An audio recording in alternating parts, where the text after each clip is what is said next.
Welcome to Indian sports, the home of Indian football. তো আবার কিছু নতুন ইন্ডিয়ান ফুটবলের আপডেটস নিয়ে চলে এসেছি। আর আজকে কিন্তু মোহনবাগান ইস্ট বেঙ্গলের কিন্তু অনেক কিছু গুরুত্বপূর্ণ আপডেটস থাকছে।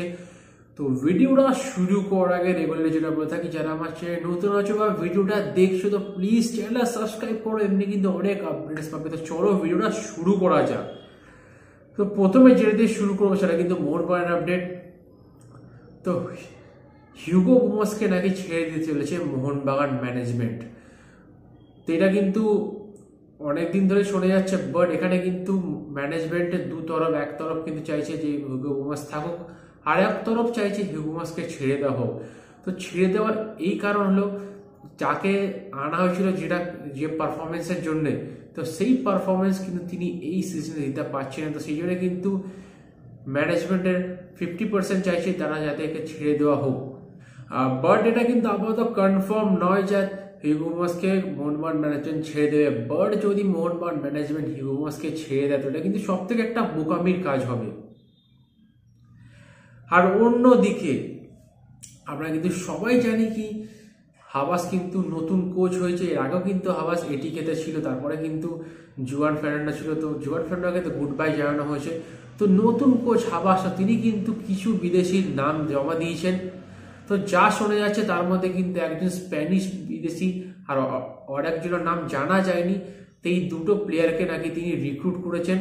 তো জানা গেলে কিন্তু আমি তোমার সাথে শেয়ার করব। আর আমরা এটাও জানি যে হাবাসের প্লেয়ার রিক্রুটমেন্ট কিন্তু সবসময় ভালো হয়। আর তারই হাত ধরে কিন্তু অ্যাসিস্ট্যান্ট কোচ ম্যানুয়েল ক্যাস্টেনা, তো তিনি কিন্তু আবার ফিরে আসছেন মোহনবাগানে। আর অন্যদিকে কিন্তু ক্লিফোর্ড মিরান্ডা তিনিও থাকছেন। আর এবারে আর একটা জিনিস নিয়ে কিন্তু প্রশ্ন উঠেছে, সেটা হলো জেসন কামিংস আর আর্মান্দো সাদিকো। তো আমরা কিন্তু এই যে লাস্ট যে ফার্স্ট কোয়ার্টার আইএসএল হলো, সেখানে কিন্তু মোহনবাগান সমর্থক তো তারা কিন্তু অনেক বেশি এক্সপেক্ট করেছিল এই দুটো প্লেয়ারের তরফ দিয়ে। বাট এখানে কিন্তু দেখা গিয়েছে আর্মান্দো সাদিকোকে কিন্তু তেমনভাবে খেলানো হয়নি। তো খেলানো হলেও কিন্তু তিনি সেইভাবে পারফরমেন্স তুলে ধরতে পারেনি। আর অপর দিকে জেসন কামিংস, তো তাকে যে হিসাবে আনা হয়েছিল তিনি কিন্তু সেই আপ টু মার্ক পারফরমেন্স করতে পারেননি। তো সেই জন্য কিন্তু তাদেরকে একটা শেষ সুযোগ দেওয়া হচ্ছে সুপার কাপ, সামনে যে সুপার কাপ আছে, তো তাদের উপরে কিন্তু অবজার্ভ করা হবে। এবার যদি ম্যানেজমেন্ট দেখে যে এই দুটো প্লেয়ার দুর্দান্ত খেলছে, তাহলে কিন্তু তাদেরকে রাখা হবে। আর যদি দেখা যায় যে দুটো প্লেয়ারের মধ্যে হয়তো একটা প্লেয়ার ভালো খেলছে, তো অপরজনকে কিন্তু বিদায় জানাতে হবে। তো দেখা যাক এই দুজনের ভবিষ্যৎ কি হতে পারে। আর এবার একটু চলে আসি ইস্ট বেঙ্গল আপডেট নিয়ে। তো তারা কিন্তু টার্গেট করেছে 32 বছর বয়সী সেন্টার ফরওয়ার্ড বার্সানকে। তো তিনি কিন্তু একজন ব্রাজিলিয়ান, আর তিনি কিন্তু লেফট উইং আর রাইট উইংও খেলতে পারেন। আর তার কারেন্ট মার্কেট ভ্যালু কিন্তু 3.6 করোড়। আর তিনি কিন্তু কারেন্টলি খেলছে মালয়েশিয়ার ফার্স্ট ডিভিশন ক্লাবে। তো এই প্লেয়ারটাকে যদি ইস্ট বেঙ্গল নিতে পারে তো কিন্তু দুর্দান্ত কিন্তু একটা সাইনিং হতে চলেছে আপকামিং জানুয়ারি ট্রান্সফার উইন্ডোতে। আর অপর দিকে তারা কিন্তু একজন ইন্ডিয়ান অ্যাটাকিং প্লেয়ারকে সাইন করাতে চলেছে, তো তার নাম লাললিন জিউলা। তো এই নামটা কিন্তু ভারতীয় ফুটবলে কিন্তু একটা শোনা নাম।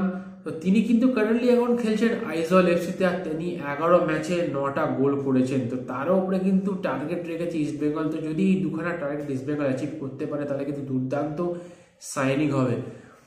তো এবার একটু চলে আসি আই লিগের আপডেট নিয়ে। তো আই লিগে কিন্তু নতুন টিম ইন্টার কাশি, তারা কিন্তু একের পর এক প্লেয়ারকে কিন্তু সাইন করে চমক দেখাচ্ছে। তো যেমনি কিন্তু পিটার হাটলে, তারপরে কিন্তু ইস্ট বেঙ্গলের সুমিত পাসি।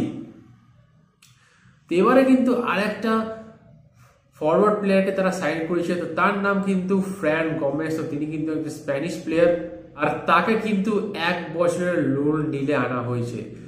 তো আজকে কিন্তু ভিডিওটা এতটাই ছিল। তো till then goodbye, have a nice and enjoy the beautiful game football.